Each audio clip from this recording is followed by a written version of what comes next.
Hello everyone, my name is David Mongell. I run a repair shop in Lockport, New York, and I was once a victim to this wonderful government. They tried putting me in jail for advertising fundraisers on my sign in front of my business on Lockport and on Robinson Road next to Dunn Tire over there. Ended up winning, but it cost like $20,000-$30,000 to beat them out of it. But it's just when you go against the political machine, it's way worse than you think it is locally. I mean, you think at a federal level, it's bad. It's worse at a local. It all starts here. It's right in your own backyard. So I took it upon myself 10, 15 years ago to learn the Constitution, learn important aspects about it. The one thing that I have really, it helped me is I diagnose cars. I'm a master tech certified technician where I can diagnose the root cause of problems with a car. So I applied the same knowledge or the same theory to government and diagnosed it. Where's that, because in a car, for example, you'll have weird things happen. And you'll find out that, 10 check engine lights, codes, lights are flashing. You find out that everything went to one ground wire, one wire. And government's the same way. There's one sole fix. And I found what it is, and a bunch of other people have found what it is too. This is my contact information. If you can, write down my email at least. Shoot me an email with your name and information, and I'll send you information that I cover. What I'm going to cover here is a lot.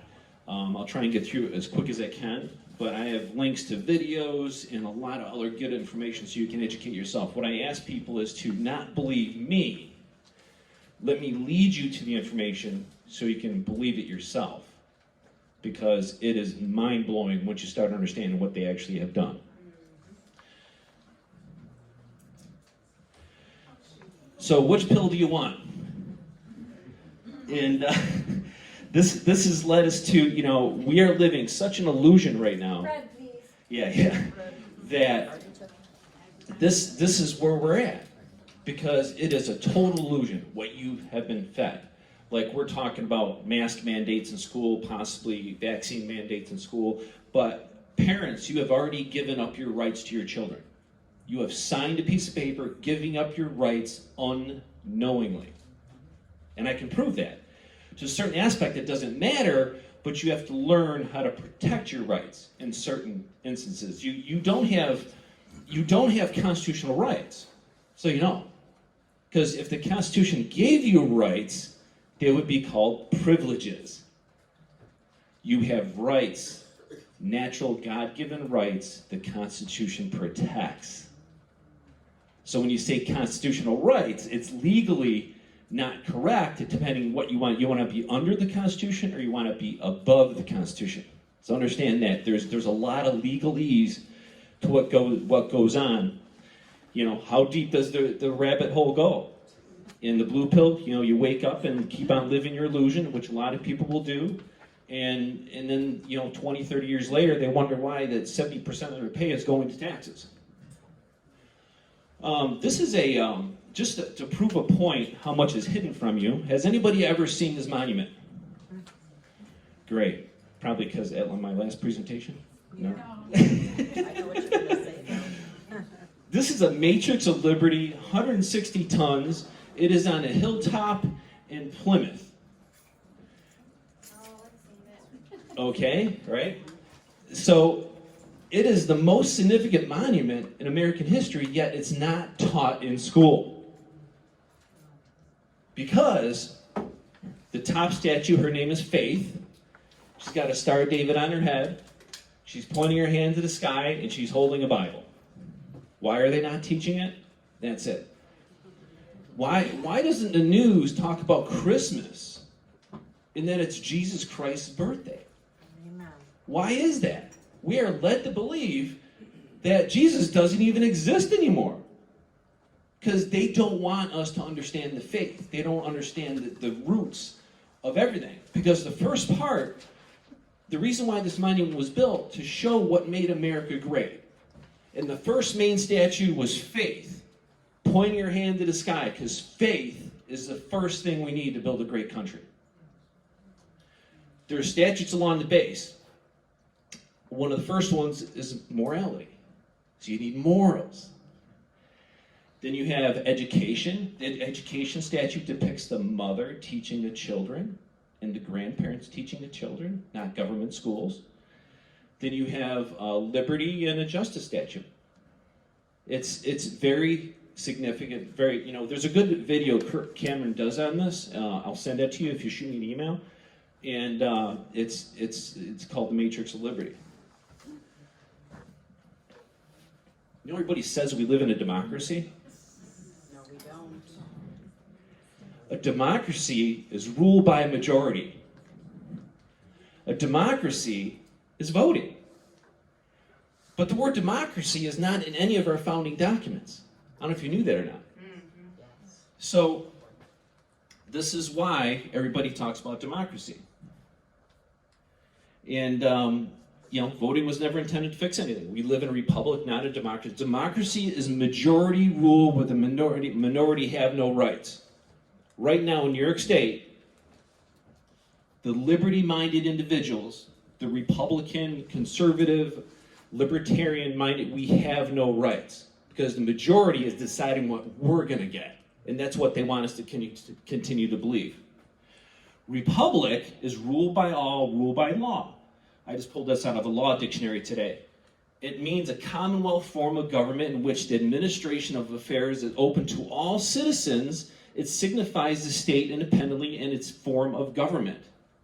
The state government is above the federal government. The county government is above the state government. That's why we have county elected officials. But when you act local elected officials like I have done, and they get a little upset with me. I don't know why I'm really friendly with them until they try walking away from me. But I said, why are you not fighting for ivermectin? Why are you not fighting for home remedies of COVID? There's early treatments of COVID that are proven and documented to work. Doctors from Yale and Harvard had testified that if these treatments would have been used early on, it could have saved over 70% of the lives. Oh, he didn't want to hear it. He went to a police officer. I videotape him. He's videotaping me. It's like, can you tell him it's okay for me to videotape it, especially elected official? But this is what we're up against. Our local elected officials are not doing their job. And it's up to us to police over them and to protect our rights. Because we should have every right to go to any pharmacy and get these medications we want, especially if the medications are harmless. So the Commonwealth definition is in the Republic. It's a public or common welfare. It generally designated a Republican frame of government, one which the welfare and rights of the entire mass of people are the main consideration, rather than the privileges of the class or the will of the monarch, because we used to be ruled by the king. This is very true. The minute you start questioning them, they get scared and they want to make you happy. Lock you up. So the more you can put pressure on local officials, they'll try and make you, because they don't want to look bad. So a group of people like this, give everybody a round of applause. This is amazing that you guys can get together and meet regularly or something like this, and don't give it up. Keep on doing it, because it's going to make a big change. Martin Luther King, I never forget that everything Hitler did in Germany was legal. Was legal. So when I talked about how you gave up your rights, this is out of the city charter in the city of Lockport. Corporations and corporate powers, as citizens of the state from time to time residing in said city shall continue to be a corporation by the name of the city of Lockport. Said corporation shall be a municipal corporation with all the powers and municipal, So it says the citizens are a corporation. Are you a corporation? No, you're not. But by becoming a corporation, you apply to commerce laws, so then the government can finally tell you what to do. But in your own city and town charters, they do this. And this is the one that's out of the Buffalo City Charter. Same thing. They say the citizens are corporations. We're not human beings. This is the state of Georgia. I'm going to move to a different topic now. remember the election issues that went on, and Georgia had a lot of conflicting issues with the voting. So this is the state of Georgia grand jury manual, and I like they put the date on the bottom and everything else. Duties relating to elections and voting. This is out of the grand jury manual. During an election year, depending on the type of voting machines that are used, the grand jury may have specific responsibilities before and after a primary or general election. If this is the case, your country, the judge will instruct you concerning these responsibilities, and the district attorney will advise you concerning the legal requirements which must be followed. But note, it doesn't say, it says the judge will instruct you. Well, because it's a right you already have to do. So I called a sheriff in Georgia, and it just went over his head. He didn't understand it. He says, look, you guys are concerned about all this election corruption. Did you know it says right in your grand jury manual, the grand jury is supposed to investigate your county grand juries? They had no clue. They don't want you to know how powerful the grand jury is, and this is a main issue, inspect the elections. That's what they're supposed to do. This is out of the New York State Constitution, Bill of Rights. The power of the grand jury is to inquire into willful misconduct in office. Have you ever heard of your county grand jury inquiring into willful misconduct in office before? Inquire. This is just, we're not talking indicting, just investigating. And to find indictments or direct the following information in connection with such inquiries shall never be suspended or impaired by law. No person shall be deprived of life, liberty, or property without due process of law. So where it says they can indict or direct the filing of information, meaning that the grand jury can actually write a report telling government how to fix things. Guess who's on the grand jury? Everyday people. Has anybody in this room served grand jury duty before? 1, 2. Did you know that grand jury had this power? Did they give you a grand jury manual? Did they instruct you to read it? They didn't. So you more or less got treated as a grand jurist as a puppet of them. They told you what to do, basically, right? You're here for indictments, you're here for this, okay? So this is the wake-up call, because we have evidence and proof that the county district attorneys and the county judges are manipulating the grand jury for their own need to prosecute individuals on unlawful laws and trick the grand jury to indict people even though they're really not, shouldn't be charged for that crime. So they'll even go to the point of not really telling the grand jury that they can fire their own prosecuting attorney. So the grand jury is so powerful in New York State that they can fire their prosecuting attorney. They can remove judges out of office. They can remove the sheriff. Because in 1992, there was a decision that Antonin Scalia made. It's U.S. versus Williams. I can send you that in an email. And it says, because the grand jury is only mentioned in the Bill of Rights, it's solely in the hands of the people, serving as a buffer between the people and the government. So what used to be on the Niagara County Jail website was the history of Niagara County Jail, and then there was a story in the late 1800s, early 1900s, someone complained about the living conditions of the Niagara County Jail to the grand jury. Because the grand jury used to be housed at the sheriff's office, which is another story. So the grand jury investigated the living conditions. And this is the power of the grand jury. They can investigate everything. They can investigate ivermectin. They can investigate the school system. They have the ability to do it, but they don't know they have the power to do it. So what did the grand jury do in 1860? They wrote a report, like it said in the Constitution, to the county legislators, and they told them what they had to do to fix the problem, and they had to fix it. Can you believe such an organization exists of everyday people using common sense to fix government? Of course they don't want us to know this exists. This is the handbook they're supposed to give you, serving as a grand jurist. A lot they don't give them. We have reports that they were given to people, and the people were forced to sign a piece of paper a half an hour later saying they read the whole book. So in the book, it says the grand jury may submit to the court by which it was impaneled a report. That's the report. They can tell, hey, we're concerned about A, concerning misconduct, nonfeasance, or neglect in public office. So if there's any neglect or abuse by a school system, by the health department, by any government organization, what's that? President? Of this country? Yeah. That's kind of pushing it, but realistically, the president has no power in this county. We as a county government are independent. We can decide what they want, but they want us to believe that it works the other way. Like I questioned that legislator, he goes, Dave, I can't do nothing because the state law says this. Well, it doesn't matter what the state law. Why are you even here? Why are you elected in office? Because that's why the county form of government exists, for them to write laws to nullify what they're doing. But they won't nullify state laws because the state gives them money. Yep. It's all about money. I questioned Jim Votora, our past sheriff, about enforcing laws, constitutional laws. He goes, Dave, I would do it, but I would lose $55 million to run the sheriff's department. And this is what you're up against.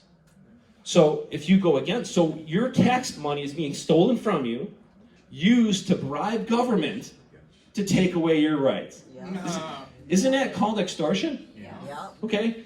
School taxes. Yep. My house is assessed for, I think, $150,000 now, and my school taxes are like $4,000. Okay? Maybe 35, I'm not sure, but did you know that's only covering half the school tax bill?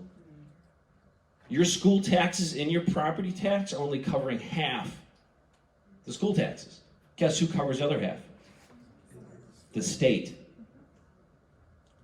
Because if the state is bribing the school, if you don't do what we say, we're not going to give you this money. Yeah. And it works the same way. This is how they bribe and extort from the system, so you know. The grand jury may hear and examine evidence concerning the alleged commission of any offense prosecutable to the courts. The decision to submit a grand jury report and every other affirmative action, the grand jury more reports. They can direct the district attorney to file prosecutor's information. Fifth Amendment, this Bill of Rights. No person shall be held to answer for a capital or otherwise infamous crime. There's a pointer on this somewhere. No, I did it.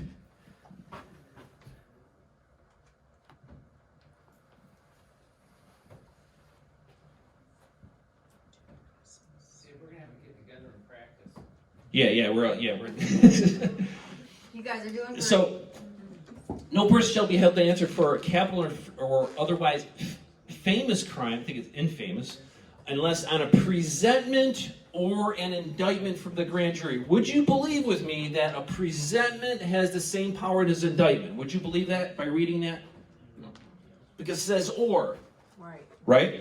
Okay, so I talked to government attorneys and some very prevalent attorneys. They're telling me that a presentment means when they present information to a grand jury. It's like, well, that's not what the Bill of Rights says. It says a presentment is something the grand jury uses to charge somebody with a crime. Nor be deprived life, liberty, property without the due process of law. The legal definition of due process by law comes from the Magna Carta. It means judgment by one's peers. Because our founding fathers understood that the judges were owned by the king. There was so much power and corruption that the best judge of your rights is a jury of your peerage, of everyday people. This is on a Yale article I found written by a George Washington University professor. A presentment is a charge the grand jury brings on its own initiative in contrast to an indictment, which is almost always drawn up by the prosecuting attorney. So a presentment is a charge the grand jury brings on their own initiative. Meaning that the government doesn't have to tell them what to do.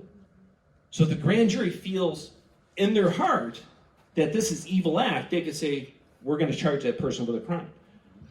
We're going to charge them with violating our rights. That school board people there that are forcing these vaccinations, that they're going to be responsible for criminal activity because they're violating our rights.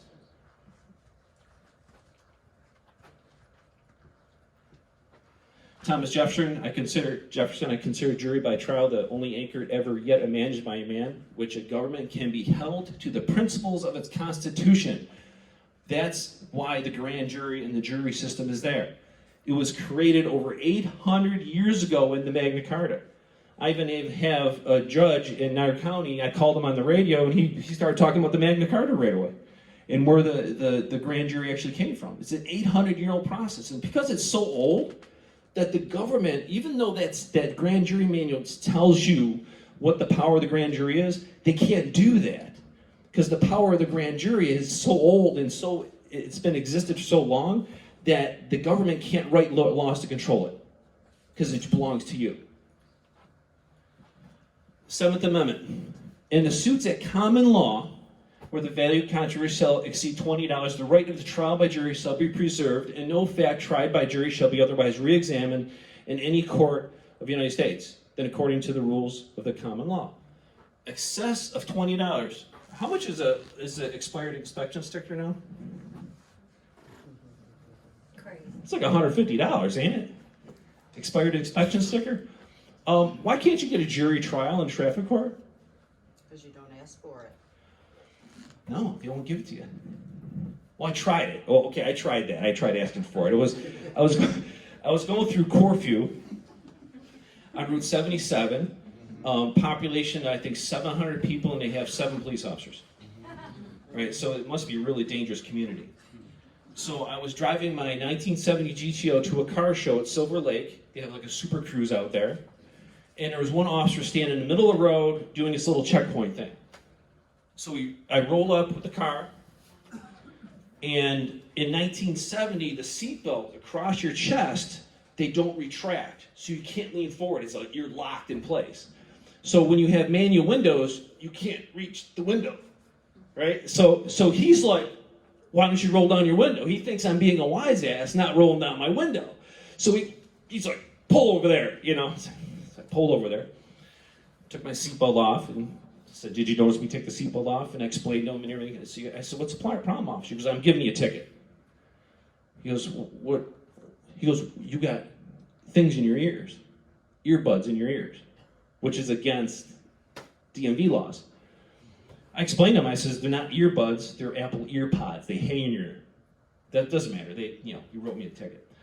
So you get the notice to go to court, and I first sent the court a nice letter explaining about jurisdiction and jury trial, and I was kind of confused what they're trying to do because I never heard anybody, and about checkpoint procedures. They never followed any, because to do a checkpoint, there's certain legal procedures I'm familiar with from the city of Lockport, if anybody knows that. So I sent the letter, didn't hear nothing. They sent me a license suspension.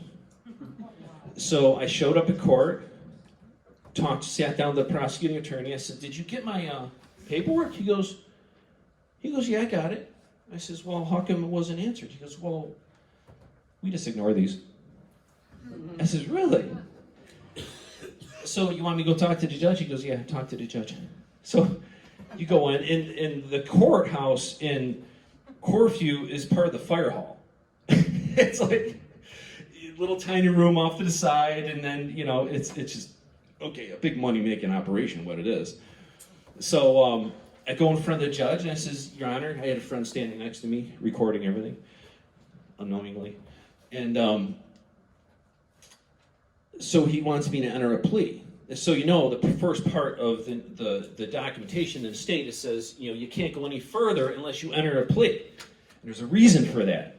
It's a jurisdictional argument. I said, well, Your Honor, before I enter a plea, I have a right to understand the nature and cause of charge against me. He goes, well, are you being charged for wearing these, code section numbered? I said, well, number one, I wasn't driving a motor vehicle. I was driving an automobile, which is legally defined differently, believe it or not. And I wasn't wearing earbuds, I was wearing earpods. He goes, I'm not here to argue this.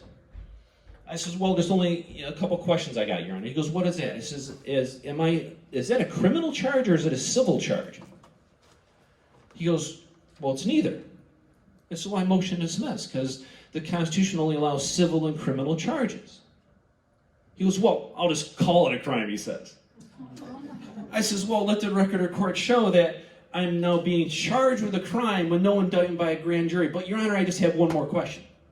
He goes, what is that? I says, well, to be charged with a crime, there's two jurisdictions of the court that can only exist. One is a court under the common law, under the Seventh Amendment, and the other court is a military tribunal court in the Constitution.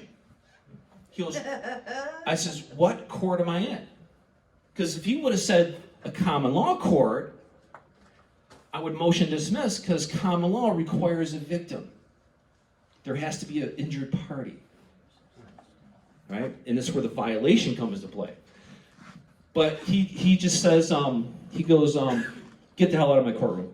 He says, I just hope you bar briefed that attorney and bar briefed the threw in a judicial complaint on the judge. no, he was a really kind of guy, just nice guy, But just once kind of you ignorant, do you know. that, if they get 3, they can't be bonded. No, they ignore all that. They don't care. It's just I studied that. Know people that practice it. They just ignore it. They have so much power. It's unbelievable. And the judge says, take your friend with you.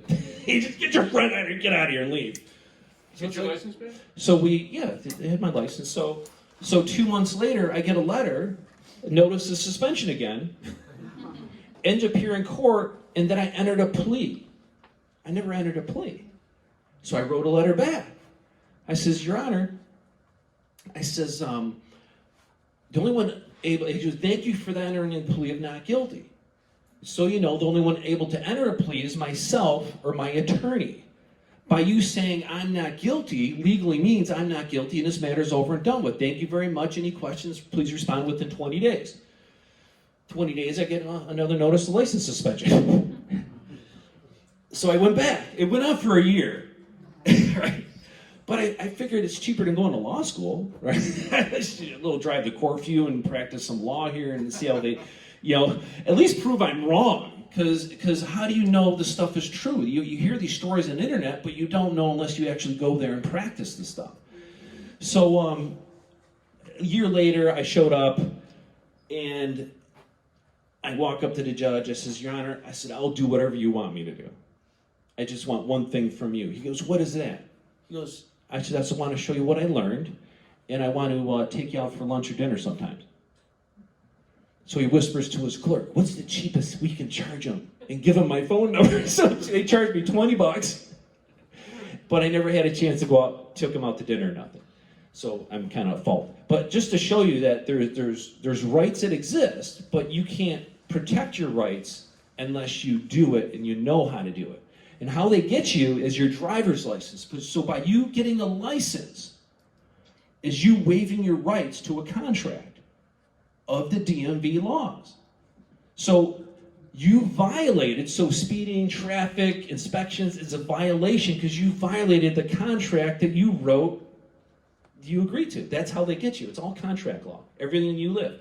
Your marriage license. You think 2,000 years ago they had a marriage license? So how can they take a right that's a God-given right and then convert it to a privilege by licensing it? But nobody fights against it. We just acquiesce and say, okay, here you go. But by licensing your marriage, what are you doing?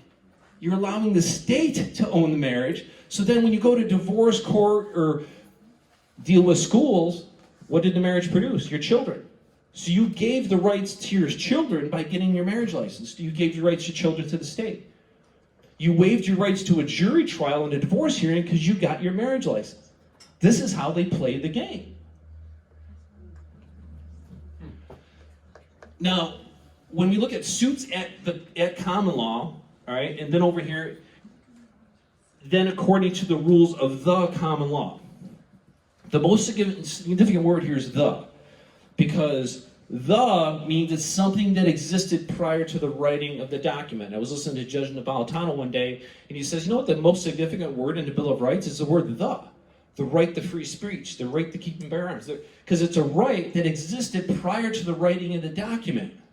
So because your rights were inalienable, so that right was already pre-existing, which denotes the right. It was pre-existing the document. So by saying the common law, they're referring to law written before this document. They're referring to the Magna Carta, English law. But when you ask an attorney about common law, they said it's judicial decisions, it's precedent. But I don't know about you, but I don't elect judges called masters to decide what my rights are, but this is what the Bar Association wants you to believe. So this is from, I went up to UB Law Library. There's a course called American Jurisprudence. I got this through a friend of mine that told me about it. His name is Paul Black, a local patriot that fought against the system that ended up passing away of cancer a few years ago. But I thought this definition of common law was very significant. Thus, in a broader sense, the common law is a system of rules and declaration of principles from which our judicial ideas, so you know the judge is the jury, our judicial ideas and legal definitions are derived, in which are continually expanding. It is not a codification of exact or inflexible rules. It's not codified. It's not written down. For human conduct, for the redress of injuries, or for the protection against wrongs, but is rather the embodiment of a broad and comprehensive unwritten principles inspired by natural reason and the innate sense of justice and adopted by the common consent for the regulation of government of human affairs. The great fundamental object of the principle of the common law was the protection of the individual and the enjoyment of all his or inherent and essential rights to afford him or legal remedy for their invasion. In simple forms, common law is common sense. It's in your heart. Because if you're a jury and there's no written law that somebody committed a crime, you know in your heart whether or not that's evil or good. So our founding fathers put in the Declaration of Independence that our country is founded on the laws of nature and nature's God. Law of nature. Natural reason. So the jury, the grand jury, doesn't have to use written law. It can use your heart to judge what is good and what is evil. It's a totally crazy concept to try and understand, because we've been so indoctrinated to believe and to follow these written rules and these written laws, because we elect public masters, not public servants. And these public masters will write laws that we have to follow. And if we don't follow, they'll throw us in jail. Isn't that slavery? Yeah. To a certain extent? Yeah. So this is why they don't want us to know this exists. It's why it's hidden away. Basically, law is natural reason. Common sense is decided by the jury. So why did attorneys make the system so complex? It's all about money. Money, money, money. It's all about money. Root of all evil. People's Panels, it's online. I can send you a link to this book. This is a book written by a law professor at Brown University, and he talks about the grand jury system from 1634 to 1941. There's a municipal corruption chapter, and sure enough, the municipal corruption chapter covers New York City in Tammany Hall. And we're led to believe that what got rid of the corruption in New York City was like the FBI and who went after the mob. That wasn't true. The grand jury fired their own prosecuting attorney, because in New York City it was so bad down there, and is everywhere else, that the mob was actually elected in office. The mob were the judges. The mob were the elected officials. They were everything. They controlled everything. And it was so bad that one of the mobsters, Big Tom Sullivan, a senator, he passed a gun law because the Italians started to shoot at the Irish when they tried to collect protection fees. So that was the first pistol control law, because in order for the Italians to buy a gun, they needed permission from an Irish judge. And that law is still in existence to this day, called the Sullivan Act. It's written in Code 400 in the New York State Penal Law. And this is how, and you need a judge to approve your pistol permit, which a judge is your servant. He's not your master. But it's the system's corrupted, and you can't fight it in court, but you can fight it as a grand jurist. So one of the things our founding fathers did to communicate with the citizenry, because like we're facing issues now, the government doesn't listen to you. No different than King George didn't listen to the colonists. So they started these committees of safety. And these were local patriots. They acted as a shadow government. They took control of 13 colonies away from the royal officials because they organized, they got together. First, it was to keep the community informed of dangers, either legislative or executive, and concert measures of public good, hold meetings, and appoint committees to correspond with each other. So, this was such a significant thing to have that our town of Lockport is still broken up into committee of safety districts. Same thing with the city of Lockport. So every single county in the country is broken up into committee districts to keep the citizens informed and for the citizens to communicate with the upper form of government. These are elected positions that none of you knew, or a few of you know exist. Right, Lewis? So, but what has happened is the politicians have abused this position. It's now called a political party committee. So that the political parties get people elected in their districts.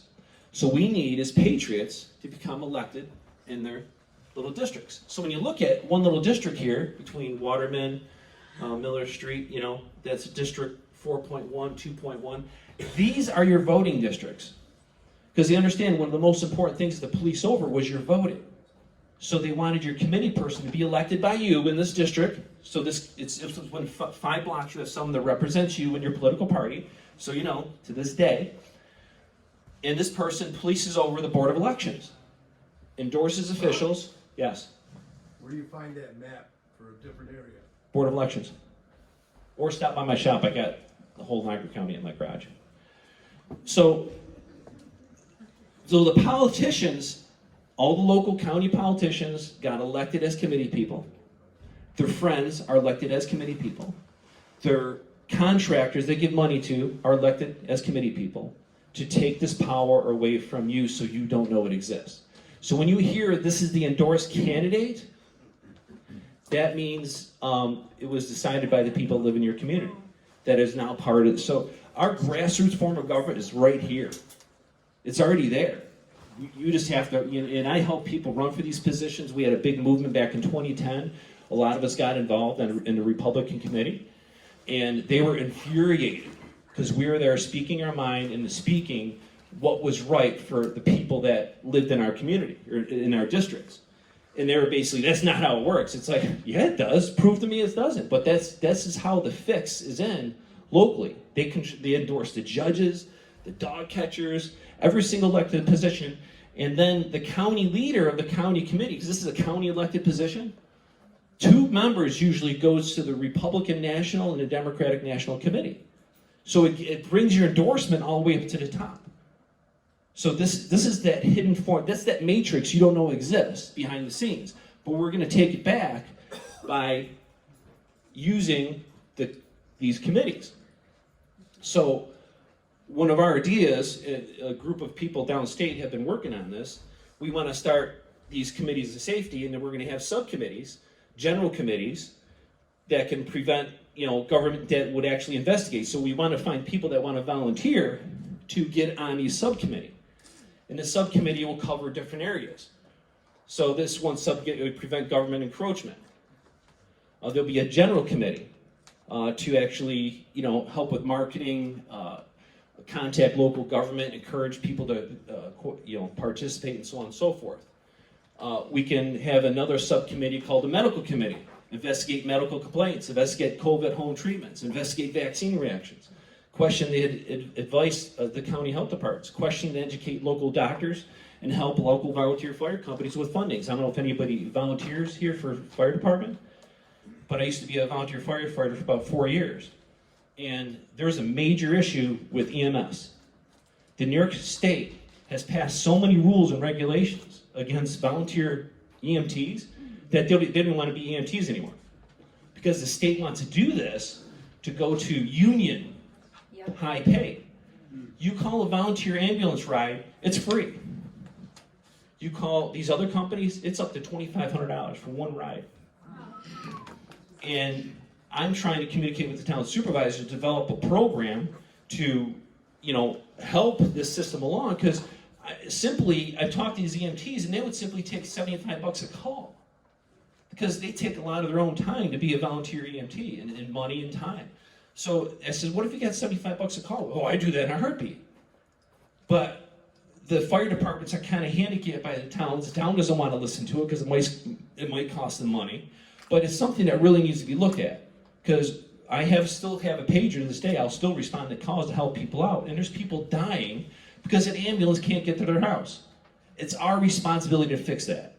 And this is why, one of the things we want to do here. So we need to have another subcommittee of a jury committee to help start grand jury associations. So in 1910, I found out in New York City, a group of citizens started grand jurors associations. Because Antonin Scalia said, being the grand jury solely in the hands of the people, we can do this. So sure enough, they had newsletters that they sent out to the community, let them know what's going on. They took complaints. It was all open back in 1910.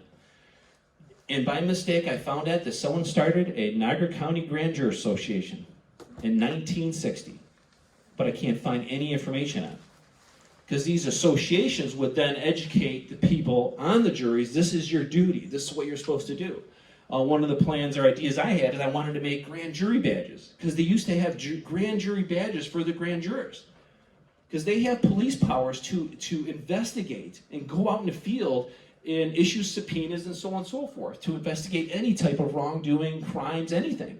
And there would be a lanyard hanging from it. So I'm going to get an ad and say, if you're currently sitting on Niagara County Grand Jury, come get your badge. People, badge? Well, But it's kind of an idea to get the attention, to educate them of the power they have to protect us. The grand jury can stop all this COVID nonsense with that, but they don't know they have the power. Do we have a charter in do we have a charter in Niagara County that's been filed? The charter says nothing about the grand jury. Or the safety charter, committee of safety? No, not at all. A charter is a corporate document.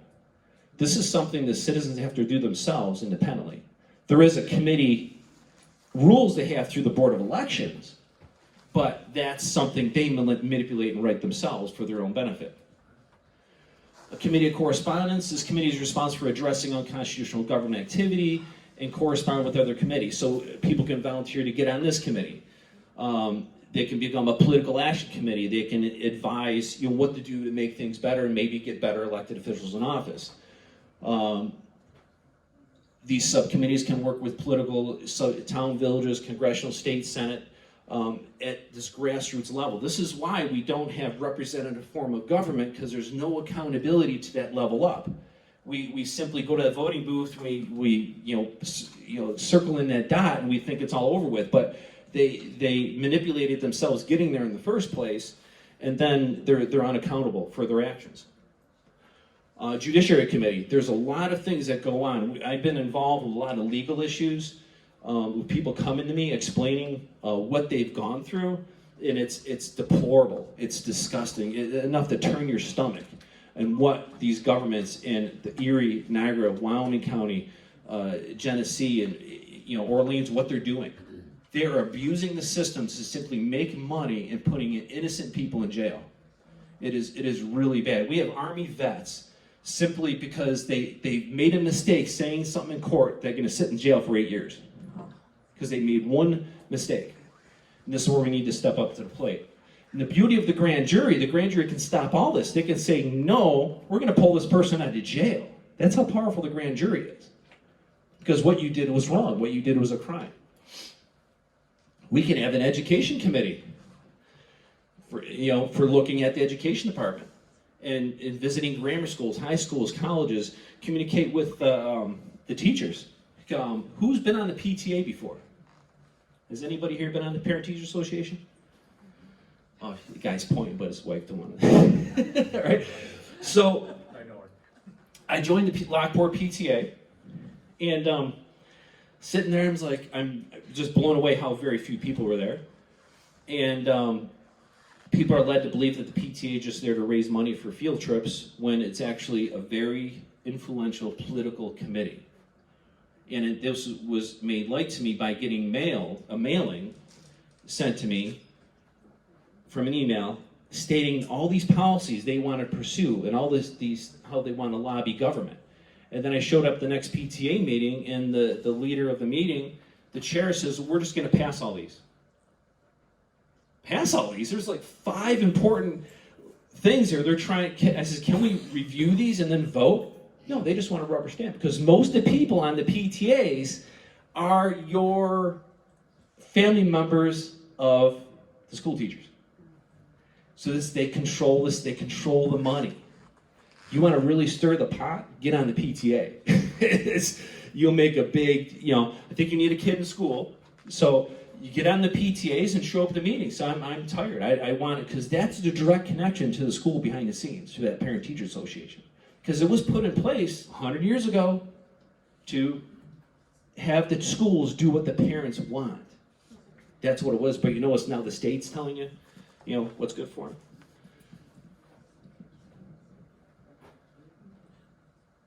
I'm not going to say anything. Just sit there. This is a 1910 article from New York City newspaper talking about the New York jury and how the New York jury wrote a proposal to Congress, a presentment urging the Congress to prohibit the admission of all who cannot read and write English and who are unable to understand the fundamental ideas of human liberty, particularly all the homicides brought before jury and vast majority of other grave crimes. So they're talking about immigration. So what they did is the New York County Grand Jury wrote a letter to Congress to stop immigration and to try and create a system to educate the immigrants before they came to the country. Because they had no clue what freedom, what liberty was, the basic concepts of what America was, and they, of course, wanted to speak English. Can you imagine such thing nowadays? So just to give you an idea, this stuff's out there, and there's proof it works. This is a group out of California called Fully Informed Jury Association. This is a trial jury. Jurors have the authority. Government teachers won't teach this in school, but a jury has more authority than Congress, the President, or even the Supreme Court. Judges say the law is for them to decide. That's not true. When you are the jury, you have the right to decide both the law and the fact. American jurors have the proud tradition of saying no and not guilty when a bad or corrupt laws are used against the people. You can protect yourself and friends and family by refusing to enforce bad laws in our system of checks and balances. You, the juror, are the final judge of the law and justice. This is because if they're saying that you can judge the law, do you understand the ramifications of that? Powerful. You're using natural law, this is what they're pertaining to judge what is righteous and what is not. So in my one video on YouTube I questioned that judge about jury nullification. This is what this is called. He admitted to me, he goes, yeah, we try not to let the jurors know they know that power. They don't want you to know that you have the ability to use your heart to judge. Because as a jury, when you see these criminals getting away with crimes, you can tell the judge, no, we're sentencing him. The jury's supposed to make up the sentence, but the government wanted more control. So the jury sits there because they don't know their rights, and then the government takes over. Because years ago, back to the sheriff office, the sheriff used to have a jury wheel and in a jury room in the sheriff office. So when an investigation needed to be done, the sheriff would impanel the grand jury to investigate the crime. The grand jury would investigate arsons, the murder, hire people to do more investigations, because that's the purpose of the jury. And the sheriff is legally deemed as the chief administrator of the law. The sheriff position is over 1,000 years old. It's called the shire reeve. So the shire was the person in charge of the reeve, which was the county in Old English law. So it was the elected chief administrator of law. So the beauty of the grand jury being in the sheriff office was that if the government wanted to prosecute somebody, they had to go through the sheriff first to have access to the grand jury. So the first thing the government had to do is like, we got to get the grand jury out of there and move them into the courthouse so we have direct access to it. Okay, ignorance. The past 100 years of America, this is what led us down this path. This is FEJA. Like I said, I can send you the information if you send me an email. But basically, you're the only solution. Governments derive their just powers from the consent of the governed. Therefore, when a long train of abuses and usurpations, it is their right and their duty to throw off such government and provide new guards. That's our responsibility. Reality is the way that perceives that today we are the entire nation that perceives fiction as law, and that's what it is. The fiction we're living now is not law. What they're doing with with all this is lawful, or it's legal, but it's not lawful. That's the game that's being played. So you have the ability to use what our founding fathers did by starting these committees, being participative in a basic function of making things better. John Adams on the jury's duty. Lysander Spooner, there's a lot of audiobooks. He talks about the whole grand jury process and the importance of it. Lysander Spooner was a self-taught attorney. And so you can't be a self-taught attorney anymore. You have to pay all the money through law school. Back in the 40s and 50s, you can actually intern with an attorney and become an attorney. But of course, they had to get rid of that because the colleges had to make money to in control what your teachings. How many have seen this sign in 2017? You remember that? Mm-hmm. Vote no. Guess who paid for these signs? There was tens of thousands of these throughout New York State, maybe 20 to 100,000 of them. The New York State school unions paid for these signs. Why did they want you to vote no on a constitutional convention? So our founding fathers of the New York State Constitution were so brilliant, they wanted to prevent a violent revolution. So they put in the Constitution a constitutional convention so people can vote for it, then rewrite the New York State Constitution. But you don't know that even existed. So you would actually, during a constitutional convention, you could have rewrote districts and really got rid of the governor. You can inform a county level of government and impose a much better form of government. But you didn't know that. And that's why the school, because this infringed on their pay. So they had to get that out there. Homeschooling is the way to go. A good friend of mine, Jim Ostrowski, is working with Ralph Larico on the ivermectin lawsuits. If anybody needs any information, I'll collect all the data on this ivermectin. So if you just want to stop by my shop and get the information, I'll offer it to you and get it. But of course, the group will send an email out. Just any information you guys have on where to get it from, any news, anything, give it to the leaders of this organization so they can publish it and get it out in email so we can actually, because communication is the key to protect one another and our families. And that's it. Thank you very much.